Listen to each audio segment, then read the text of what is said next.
Hey, what is going on, Fan Clan? Welcome back to the channel. My name is Danny Phantom. Happy Friday.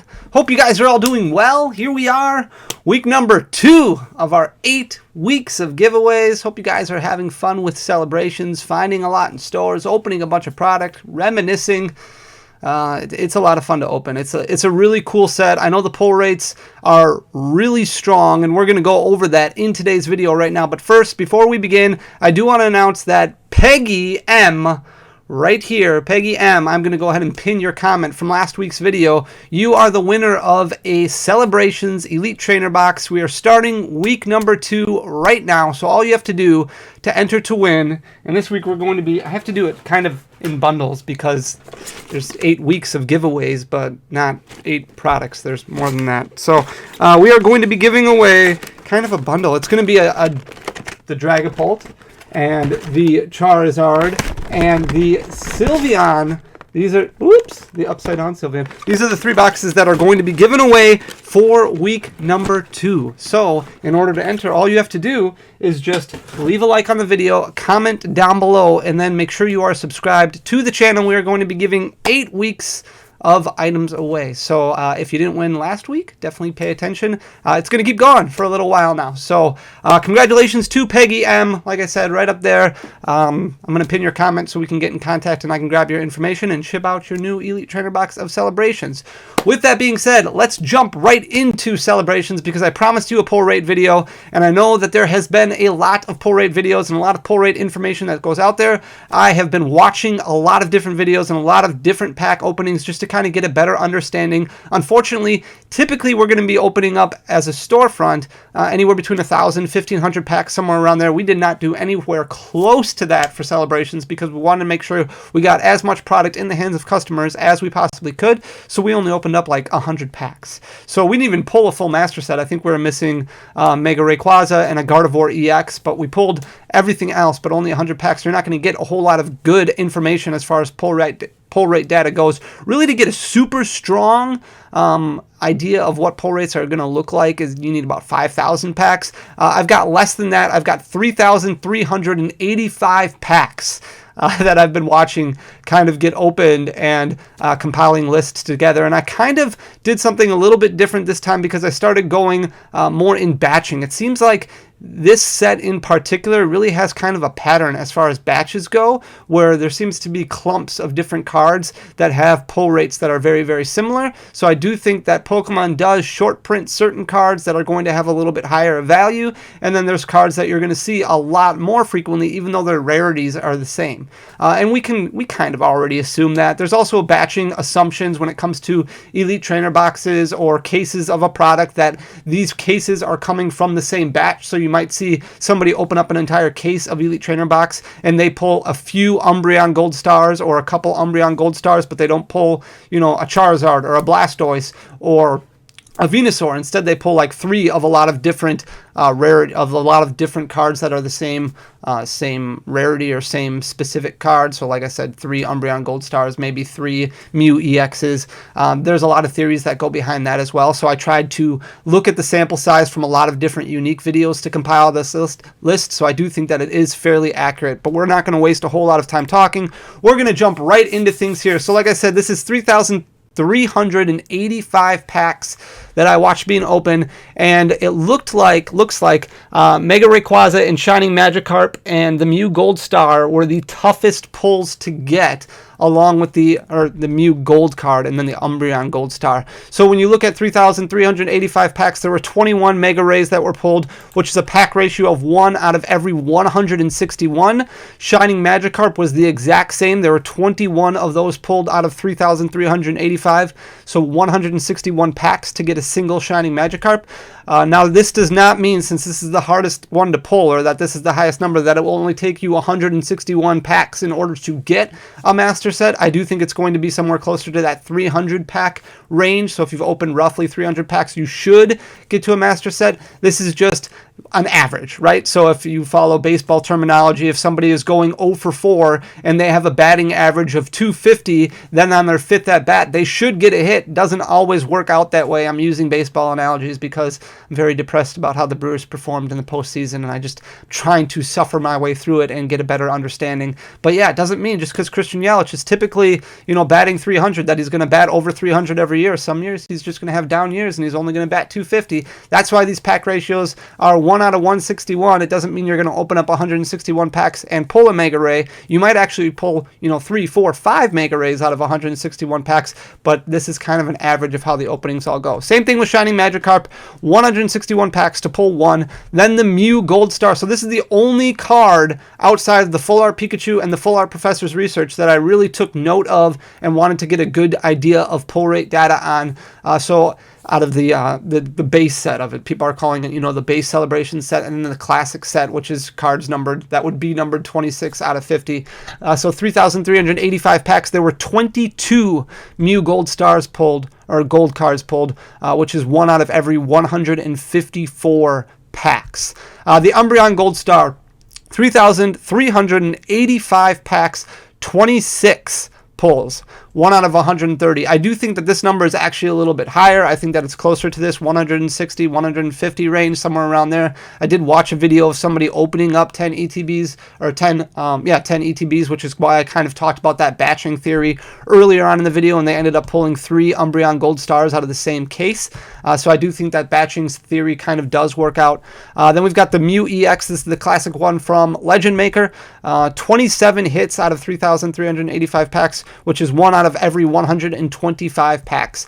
Gardevoir EX, 3,385 packs. Obviously, that's going to be the same for everything, so I'm not even going to focus on that number. There were 28 of those that were pulled, which is 1 out of every 121 packs. Mewtwo EX with X-Ball. Mewtwo EX was a very competitive card. 29 hits. So 1 out of every 117 packs. The Charizard. So this is the card that everybody kind of wants. A lot of people have been pulling these out of like 100 packs or 2 out of 100 packs. A lot of people have been getting very lucky, but a lot of people have not. They've opened up a couple hundred packs and haven't opened a single Charizard yet. Because of that, your pack ratio is 1 out of 113. There were 30 Charizards that were pulled out of those 3,385 packs. Tapu Lele. I saw a graphic of somebody who opened up like 700 packs or something like that, and this was the hardest one for them to pull. But in the other videos that I watched, this one came up a lot more frequently, which brought the pack ratio down quite a bit. 32 of these were pulled, which is 1 out of every 106 packs. Xerneas EX, 35 hits, which is 1 out of every 97. So now we start getting into that less than 100 pack range. So these are the cards, if you're opening up 100 packs, you should pull at least 1 copy of all of these when you're opening up your packs. Zekrom, 37 hits out of those 3,400 packs, which is a pack ratio of 1 out of 91. Donphan Prime, there were 40 of them, which is 1 out of every 85 packs. Then we have Luxray LVX. This is one of my favorite cards, really of all time, because I love it. It was so competitively, so good. 43 pulls, which is 1 out of every 79. Reshiram, the Full Art Reshiram from the Black and White set, 45 pulls, which is 1 out of every 75 packs. Then we have Garchomp C LVX.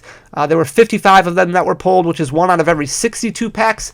The Venusaur and Blastoise is kind of a surprising thing because these numbers are actually a lot higher than what I think a lot of people anticipated them being, and I know they're a lot higher than what I anticipated them being, but again, I do think that this is a good thing as people are looking to pull this kind of big trio, the Venusaur, Blastoise, and Charizard. Kids and parents alike want to pull these cards together, kind of reminisce and get that nostalgic feeling back, celebrating the 25th anniversary. I think it's great for the game. I think it's great for the collection. I think it's great for collectors that these cards have better pull rates than what originally was anticipated. 73 for Venusaur, 74 for Blastoise, which is 1 out of every 46 packs. Here comes Team Rocket, which is surprising to me that this one had 74 pulls. I thought this would actually be a little bit easier to pull than 1 out of every 46 packs. So you're going to get about the same amount of Here Comes Team Rockets as you do with Blastoise and Venusaur, which is surprising to me. Rockets Admin, which was a very, very expensive card. A couple years ago, actually, it was selling for about $100 because it is a staple, a 4 of in just about every single retro deck dating back, to 2012, 2013, 2014. short. Like, it was just a crazy good card. 76 hits out of those 3,400 packs, which is a pack ratio of 1 out of every 45. And then we've got Clefa, another very competitive card back from Neo Genesis. 79 hits for that one, which is 1 out of every 43. Imposter Professor Oak, we talked about this a little bit more in the last video about how I did think that there were going to be some trainer cards that seem to pop up more frequently. Imposter Professor Oak is one of those. There were 80 of those out of the 3385 packs, which is a pack ratio of 1 out of every 42. Then we've got Claydol, 81 of those, which is 1 out of every 42 as well. Birthday Pikachu, this one surprised me because I thought this one would be a little bit more difficult to pull, but there was 83 pulls out of the 3385 packs, a pack ratio of 1 out of every 41 packs. So basically, you buy 4 ETBs, you're going to be getting a Birthday Pikachu, or you should get a Birthday Pikachu based off of average and based off of numbers. Team Magma's Groudon, 83 pulls, same thing as Birthday Pikachu. It's a card. That's why it's surprising me. Groudon's a great card. It's super competitive and a lot of fun for a lot of players, but it's not going to be as popular in my mind as far as a collector standpoint goes as Birthday Pikachu. So to have similar pull rates is interesting to me. 83 pulls again, which is a pack ratio of 1 out of every 41 packs. Dark Gyarados, 89. So this goes up a little bit. 1 out of every 38 packs, you're going to pull a Dark Gyarados. Same thing with Rocket Zapdos, though, and I thought that card would be slightly more difficult to pull as well. I thought that would be closer to what you would see for like Garchomp, but 1 out of every 38 packs, there were 90 hits out of the 3,385 packs that were opened. Finally, we get to the 2 cards from Celebrations that I did kind of do research on, which is Professor's Research, the full art. There were 146 of them pulled out of those 3,385 packs, which is 1 out of every 23. So every couple ETBs, you should pull a Professor's Research. Same thing with a lot of the other ultra rares, you know, the Zacian V, the Zamazenta V, the Surfing and Surfing Pikachu and Flying Pikachu, and then the Surfing Pikachu and Flying Pikachu VMAX. Those are, I mean, those were anywhere between, you know, 15 to 20 packs for all of those. And then the Pikachu full art, every 8 packs. So if you buy an ETB, you should get a Pikachu full art. I've seen a lot of ETBs open where there were 2. I've seen a lot of ETBs open where there were 3. Pikachu full art, that Chonky Chew, or that Chonky, that, you know, chubby Pikachu with the base set artwork, that's, you know, full art version that a lot of people just absolutely love. Does seem like it's a card that is just all over the place. 1 out of every 8 packs, which is super cool because a lot of people, that's kind of a card that they really want from the set. So these are the pull rate numbers, and I want to go over just one other thing here. So I kind of separated these into 5 different batches at the bottom here. Like I said, under 10 packs, you're just going to get this card right here, this full art Pikachu. So if you buy 10 packs, you should get one of these. So if you're somebody who's looking to find a full art Pikachu, all you've really got to do is buy about 10 packs and you're going to get one. You might get more than one. And then this is kind of the big area of the classic collection where you're going to get the most packs or the most hits, and that's anywhere between 25 and 50 packs. There's 10 different cards that fall into that category. So you have the Dark Gyarados, Rocket Zapdos, Professor's Research, Rocket's Admin. Obviously, you can pull Professor's Research and any of one of these in the same pack.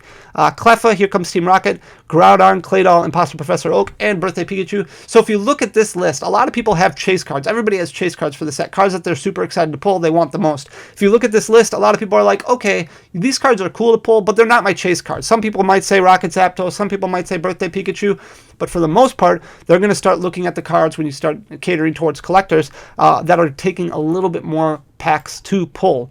So when we look at the 50 to 75 here, which isn't, oh, there it is. Okay.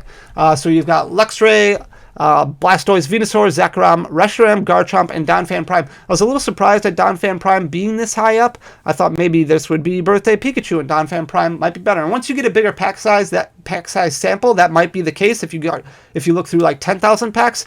But I think over 3,000 packs is at least a fairly decent idea of what pull rates are actually going to look like in the grand scheme of things. So these are anywhere between 50 and 75 packs. I did put Blastoise and Venusaur in this, even though they had just less than 50 packs as a pull rate, because I do think I think it's going to be closer to 50 packs once you start using bigger sample sizes, but I would assume you need about 5 ETBs in order to pull, you know, one of these. Then you have 100 to 125 packs, and these are the 6 cards that fell in that category there. Charizard, Gardevoir EX, Delta Species, Mewtwo EX, from Next Destinies, Tapu Lele GX, Mew EX, and Xerneas EX. So a lot of cool cards. Xerneas EX is a little bit surprising. Very colorful card. Very popular. Obviously, Xerneas being one of the mascots of XY. So In some ways it makes sense, in some ways it doesn't, depending on how you want to argue it. And then finally, the big four. This seems to be the big four, and there seems to be one that's a little bit out of place. You would think Charizard would replace Mega Ray, and Mega Ray would be over here, because Mega Ray is still a popular card and a chase card for a lot of people, but not as popular as Charizard. So again, that kind of goes back to my theory of assuming that they want to make Charizard, Blastoise, and Venusaur a little bit easier to pull, which is fine. When you start looking at values and start calculating how much the set has dropped, we looked at it from opening day, and I released this video on, I think, Monday of this week, or Tuesday of this week, if you want to go back and watch that, just going over pricing, because opening day last week, Friday, these cards were somewhat affordable. There was a price drop that happened, but then come back to Monday, they started climbing up a little bit. Well, now here we are a week later, and prices have dropped even below where they were opening day. So I think give it a couple weeks yet, and we'll start seeing singles extremely cheap. You do have some cards like the Mew Gold Star, or like the Mew Gold card, which is still fairly expensive. Umbreon Gold Star has dropped down to about $60. Charizard has dropped down to about $120, which is where it was opening day, before it bounced back up to $150. And then Shiny Magikarp, I believe right now is right around $30, $35. Everything else is going to be anywhere between $5 and $20 or less if you're like one of these cards over here that seem to be very, very popular. The Birthday Pikachu has come down crazy in value, down to about $13. It was selling for about $20 a few days ago. But this gives you an idea, 125 to 150 packs. Even though that Mega Ray was a little bit higher at 161, I do think it's going to be somewhere around that 150 pack range. But this is my thought and my opinion, my assumption when it comes to kind of batching, is that, you know, they have sheets of cut cards and sheets of uncut cards that go through a cutter, and I think that there's just certain cards that they produce a lot more of than others, and I think that these are the 4 cards that they just ended up producing the least amount of. So whether that's true or not, I don't know. I don't work for Pokemon. It's just assumption that I have. So with that information, I hope you guys enjoy it. Do what you want with it. If you want to continue and just keep building, go right ahead. By all means, obviously, if you want to keep, you know, bringing these numbers up to 10,000 packs and then release your own video that goes over, you know, pack pull rates that give you a better, even better understanding of what the pull rates look like, by all means, go nuts. I think that's great information to have, just as more people kind of continue chasing their master set. And if there's somebody who wants, this is a set where a lot of people are like, I want to open, I don't want to buy singles, I want to open my master set because it's worth the chase to me to feel that nostalgic feeling, and I totally get it. I totally understand that. So guys, don't forget about the contest. Make sure to like, comment down below, and then hit that subscribe button if you're not currently subscribed. We'll draw the next winner next week, Friday. And until then, guys, thank you so much for everything, all your support. It means everything to me. I really appreciate you guys. Peace.